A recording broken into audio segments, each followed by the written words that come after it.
సీతారామ కళ్యాణాన్ని చూసినంత మాత్రం చేత కళ్యాణంలో ఉన్నటువంటి తలంబ్రాల అక్షతలు తల మీద వేసుకున్నంత మాత్రం చేత 3 రకములైనటువంటి అనుగ్రహం కలుగుతుంది.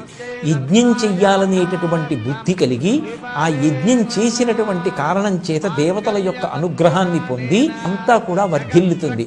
అలాగే ఐశ్వర్యము బాగా పెరుగుతుంది. 3 సంతానము కలుగుతుంది.